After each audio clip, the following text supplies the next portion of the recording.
All right, welcome to the Boost conversations with people promoting mental health, and especially excited to talk with Brian Dixon, MD, founder and CEO of Simply Psych. How are you doing, Brian? I am doing great. I get to see a new patient today, and new patients are kind of my fave because I get to put my spin on the world and all that good stuff. So I have that this afternoon. So yeah, I'm looking forward to the talk, Steve. Oh, that's awesome. You're looking forward to the patient interaction. How much of that is in on a weekly basis? What percentage of your week is seeing patients? Yeah, probably 50-50. So I spend about half of my time seeing patients. Maybe 10 to 20% of those are new, and then the rest are all follow-ups. And then the rest of my time, I'm running Simply Psych, trying to help other clinicians run their back offices and not get burned out. So. Awesome. Okay. Well, we're going to get into all of that a little bit more because I do want people to understand the work you're doing. You're a wonderful first guest for us as we are um, focused on Mental Health Month in May. And you've got a great perspective. Hopefully, people have already seen the shorts and the videos that you've so kindly shared with us, giving your perspective on mental health awareness and action, and what we're doing and what we maybe should think about doing more or less of. So we'll get up into a bunch of that. But the way we like to start is two questions. One is the virtual hug, and the other is the shameless plug. So start with a virtual hug, which is tell us somebody or something you're thankful for today.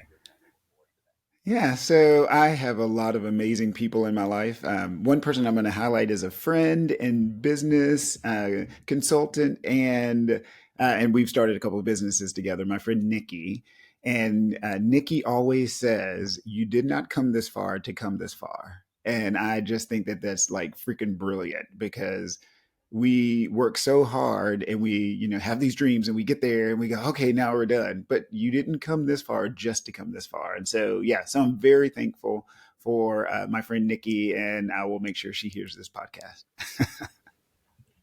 That I've never heard that before. I love that. I love that saying so much. Did she come up with that? Do you know, or is that like some old wisdom? That is Yeah. timeless. Yeah, so I think his name is like Darren Daly or Darren something. I don't know. She listens to his podcast a lot, and so I think she may have gotten it from him. But she's just full of all these powerful words of wisdom. She was in HR for years, so there you go. That's amazing. That's amazing. Well, and it's really funny, Steve, because I have "Keep Going" on my wall behind me. I put it in painter's tape so that I can, if I sell this house, I can move. But yeah, just keep going. That's the secret to business. But anyway, I'm getting ahead of myself. Go ahead. Well, no, let's stop there. How long? When did you put that up? That keep going, and why? What's behind that? Yeah, so I'm lucky to number one have friends like Nikki, and then I'm lucky to sing with the men's group over in Dallas, Texas, and they commissioned a piece last season that talked about keep going, both for yourself, your family, that sort of thing. And then my business coaches always say, essentially the way you survive in the business world is you just wake up every day and you just keep going. And so I was like, let me paint a mural on my wall, but I'm not a painter. I suck at all things art. And I don't want to have to spend a whole ton of money if I go and sell the house. So I was like, well, I'll just use painter's tape. It won't mess up the wall. It's affordable. Um, and then I can take it down if and when I move from there. So yeah, so that's the story behind Keep Going. Hmm. I feel like that's a shirt in the making. Have you made any more swag? Keep going swag out of this. Not yet. Oh my gosh, there's so many pieces to the kind of marketing world, which is why I like the whole mental health marketing conference idea because there's so many aspects to it. But I do what I'm good at, and I don't do what I'm not good at, and I'm not good at graphic art and all that in merchandising. I just show up and look cute Yeah. and hope that somebody gets something out of it. Yeah. Show up and look cute. And hope somebody gets something out of it. That's yes, 100%. So let's talk about Simply Psych. Let's talk about your shameless Mhm. plug, which is not always easy for people to do, is talk about their beautiful work that they're doing. but give us some insight into Simply Psych. You're the founder and CEO, so feel free to give us some backstory or just tell us what you're working on now or what you envision for the future. Kind of floor is yours to help us understand how you're working to impact mental health. Yeah, so I'm a big believer that you know you best. And as a therapist, you are a small business owner. So, as a therapist or psychiatrist, any mental health clinician, if you're in private practice, you are a small business owner. And as a small business owner, the key to success, the key to scaling is you have got to get out of the seats. You have to get out of the roles and responsibilities that you're not good at. And so the people that I see fail in private practice are the ones that go, oh my God, I have to do everything, right? Or they outsource it. They will outsource it to insurance companies, right? So they'll let the insurance company basically try to do their marketing and their billing and all that. And I don't like that. I'm a big believer that you need to control your destiny. You need to control your revenue stream. You need to control how you're seen online. You need to control how you interact with your patients and clients. And so I started Simply Psych back in 2020 when I realized that in my private practice, because I run a direct pay private practice called Mindful in Texas, and I took all the administrative function out of that company and created its own company from it. And then I used that company to then go out and run the back offices of now 8 other mental health clinician companies. So the idea is basically we give therapists back their time so that we answer phones and do all the things so that then they can focus on patient client care, and they don't have to sign up and sell their soul to insurance companies because we can do that. We can do the back office stuff for them. So that's the goal. That's the goal. Let's talk more about the marketing segment of that vertical within the B2B work that you're doing. Something we're doing this month as we thought about Mental Health Month, and sometimes it's called Mental Health Awareness Month, is that there is a lot of work going into the B2C work, but maybe not quite as much work yet going into the B2B side of things and the mental health of therapists and clinicians and counselors, providers themselves. So, um, talk first about like the marketing work that you're doing. What are you seeing as sort of the challenges or the problems they bring you, or that you spot maybe in an intake session for a new therapist when you're um, working to kind of provide them this level of business consulting or business service?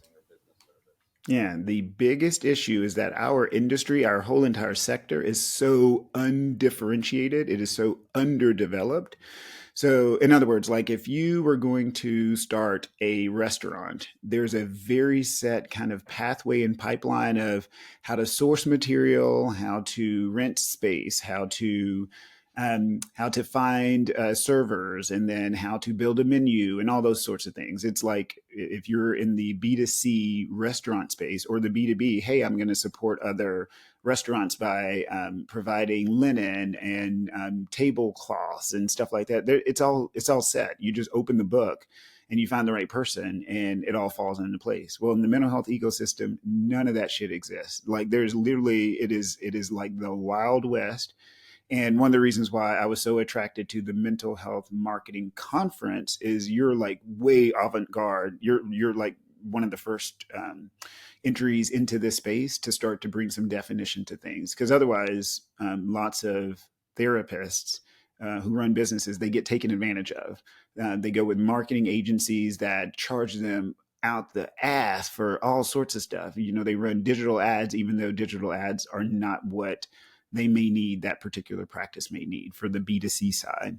And then, yeah, and then as far as like taking care of the B2B side, like taking care of therapists who are actively in practice, trying to juggle all of the things that go with running a business, the operations, the marketing, the financials, that in of itself is also undifferentiated, because what most therapy owners or clinician owners do is they go and find traditional business consultation, but they don't know our industry. They don't realize that you can't just scale everything. Oh well, just if you made $100 an hour, well, just put 2 or 3 people in there and that'll work. Well, you can't do that because the session is going to be 45 minutes and probably even run over because people are people and people have stuff that they need to talk about, right? So yeah, so the biggest issue is the undifferentiation.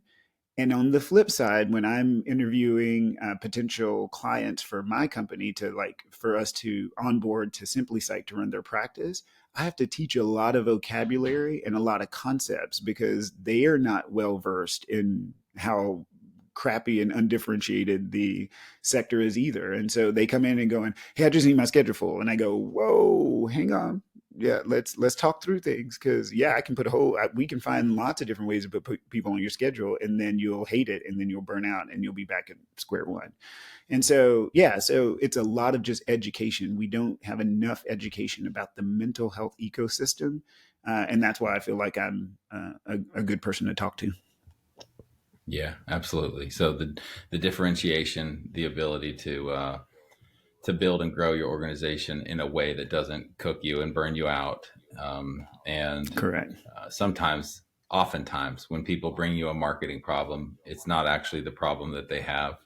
You know, sort of like sometimes when you get a mental health diagnosis, it's maybe not the problem. It's like, well, maybe the anxiety is not the problem. Maybe what's causing you the anxiety is the problem. And you can go down Correct. layers and kind of get a little deeper. On the marketing side of things, it used to be I need a website, and it's like, well, let's Yep. okay.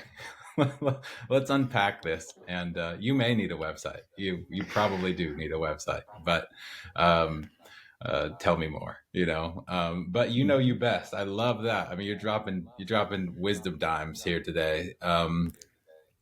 So the marketing side is one thing, but do you help therapists, or how do you help therapists with that big pivot word? Like, do you get into business structure and organizational change, and how, like, is there a story of that that's pretty dramatic, or helping somebody kind of see the light that they needed to see?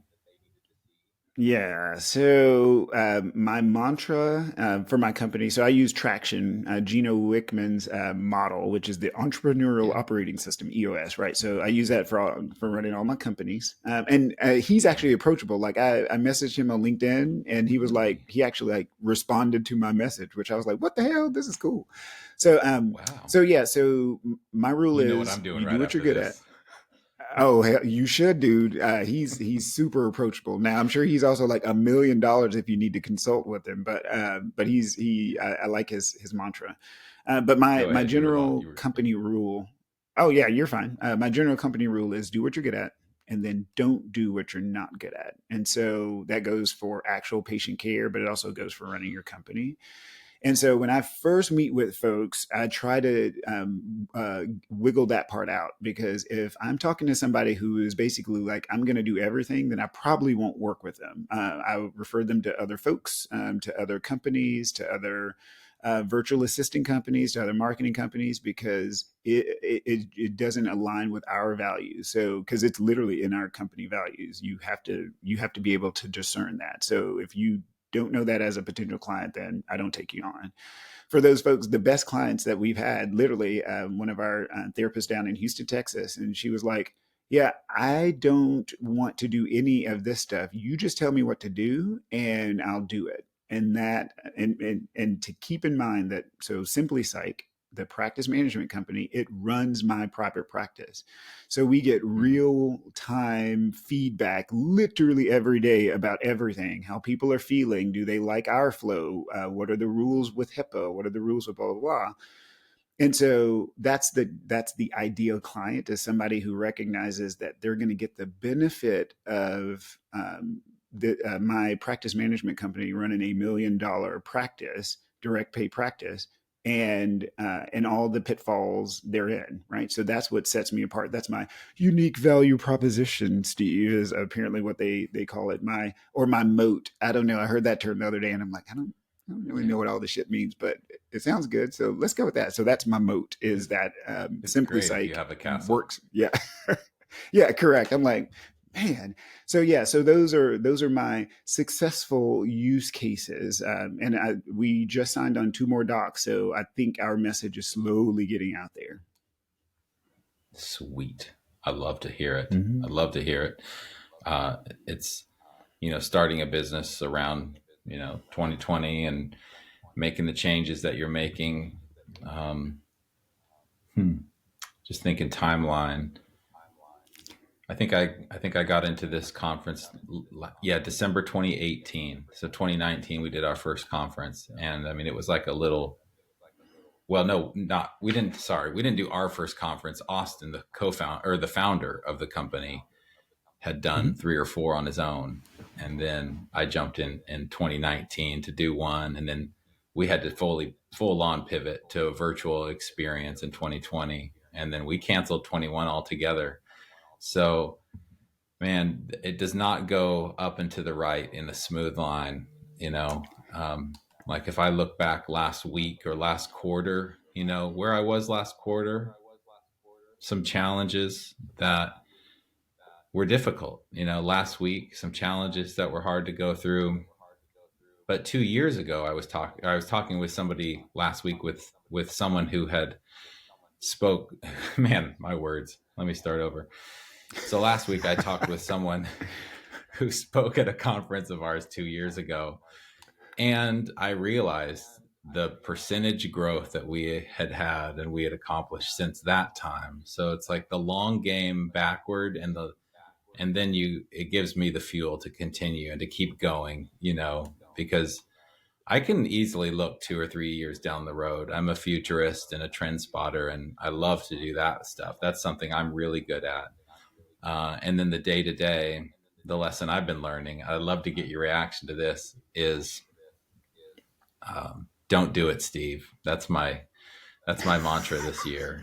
It's like, hey, that graphic design thing that you home rolled yourself last year, do not touch that. Like, let a graphic designer who's actually good do that. And we have an amazing one. And she's also running project management. And she's somebody who also runs stage management during the conference. You'll get to meet her. You're speaking at the conference this year. Thank you for doing that. That's going to be awesome to get you on stage and hear your expertise, more of it.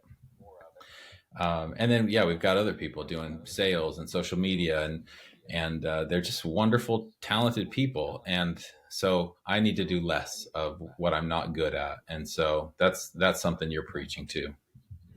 Yeah, so there's I went and did a spirit quest once in Sedona, Arizona. This is back when maybe like 15 years ago. I was like trying to find myself. And Tell me more. the one of the it wasn't the shaman, because they put you with different people. You're like a therapist and a family therapist and a shaman and a spiritual healer, blah blah blah. And one of the people that I worked with, we were talking about other stuff, but one of the things that she said was, don't rob people of their competence, right? So don't jump in and save people. Don't rob them of their competence. And in fast forward to now and many years of making a whole bunch of mistakes and not making money for hardly any years, and using one credit card to pay the other credit card, and even as a physician, like I was like doing all the wrong things. And it hit me that I'm going to take that same mantra into business, which is don't rob people of the opportunity to further their career. So by me trying to do everything and doing it badly, I'm actually making society kind of worse, because I'm not giving other people a chance to either have an employed job or to be a contractor or to be a future entrepreneur. So let me back off and quit trying to take over everything. And by doing so, I literally will become an economic engine. So yeah, my business coach said, don't worry about your size of the pie, just grow the pie, right? So that's what I'm trying to do, is don't try to do everything, grow the size of the pie. Don't worry about competition, because there is no competition. Your only competition is you. Just, get your shit done and do it well. And then grow the size of the pie so that more people can get pie, because pie is delicious. It really is. It really is Yeah. delicious. And speaking of pie, have you read the E Myth? I have not. Okay, I'll add it to the list. What is what? Well, I will go read the book. You don't have to summarize it, but unless you want to. No, that's great. I mean, just the top line. It's the E Myth, the myth of the entrepreneur, and it starts out with sort of an allegory or an example of a person who is so good at making pies. She's so great. So she says, "Well, I'm going to go start a pie company," and then instantly she doesn't realize that she's just created three jobs for herself at minimum. There is the present day pie maker, there's the future CEO of the pie company who is thinking about, okay, how do I provide new products? Maybe we get into cakes, maybe we open locations. And then she has the past role of manager, which is how good have these pies been turning out? And what can we do to make the pies better tomorrow? And talk about like a dovetail into the work that you're doing, which is the therapist who does not realize that they are not just making pies or not just helping patients, but they're also trying to do too much most oftentimes. Oh my gosh, that is actually really profound. Yeah, because those are all different skill sets, and most people aren't good at doing multiple things especially at the same time. Because the studies suggest that you don't multitask; you just do multiple things badly. And this is Mm-hmm. no different. And so, yeah, having a team of people that you can trust, part time, full time, or contract, is really Mm-hmm. key. Yeah, that's a brilliant analogy. I will check that book out. It's brilliant, and it's helped me find my place. To your point, another dime here about don't rob people of their competence or of their opportunity to have a fulfilled career. When I Hmm. was in roles that were either backward looking managerial roles or task doers present roles, yes, I could do that work and it just did not feed me, and I didn't even get the respect all the time, or the I didn't feel like I was like doing my best work, is what I could say. So Hmm. that included my self-respect, but also I was like, why do I feel like I could do more? And then being in a CEO type role, I don't have a board of directors or anything. I'm not like technically a CEO, but just being in a leader, future forward looking role, man, I'm in my zone, Brian. Like it's like this is where the seat I need to be because of who I am, and I don't need to feel bad about that. Now, I had to earn my way to get there, you know. I Hmm. I wasn't I wasn't ready to be a CEO at 25. I was a big idiot and I still am, but I'm getting better, and time and showing up and doing the work and continuing to keep going is the big success secret, I think. And so man, I've really like learned more about you today. I've like really it really resonates with me. I mean, I've talked with you, of course, but Hmm. this has been a lot of fun, and a new insight for me into who you are. So I appreciate that. Well, thank you for your time. I appreciate the opportunity. Definitely. That sounds like we're wrapping, but I actually have one more question, which is Oh, sure. Okay. it's a pump fake. The pump fake Yeah, I was close. like, wait a minute. Um, No, no. no, I realized like typically people, yeah, they do that at the end of podcasts, and I was like, no, I'm just being. This is my moment to be grateful for you. But I do want to ask you about just your perspective on mental health awareness, real quick. And definitely, I'd encourage people listening to this to go check out Brian's videos on our social channels, Instagram, LinkedIn, especially.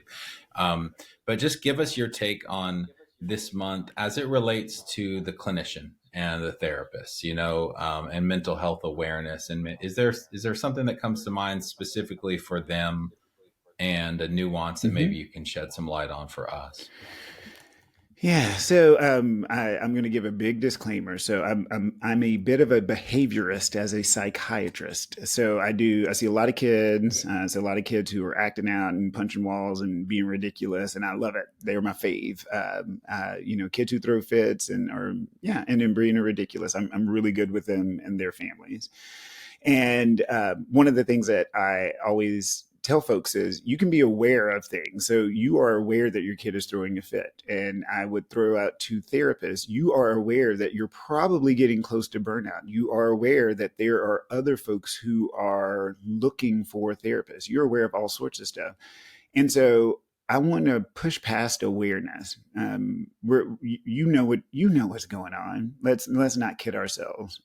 Instead, I push people to action. So I wish it was actually like Mental Health Action Month. Like, get your ass up and move, like go do something. So if I was working with a patient and a family and their kids, I would build a plan, and that plan oftentimes includes things like structure and limiting social media and taking phones away. Right. If I when I'm working with therapy owners of companies, it's, hey, sit down and write out your core values. Well, I know what I believe. Until you write it down, do you really? Until you identify your target audience, are you actually serious about doing business? Because if you're not, make it and take an action and go back to work for someone and go be miserable, right? But if you're going to be in the space, if you're going to say that you're a clinician owner, then you need to take action to act like it. No more whining online and all of these groups asking the same questions again and again. Either act or don't.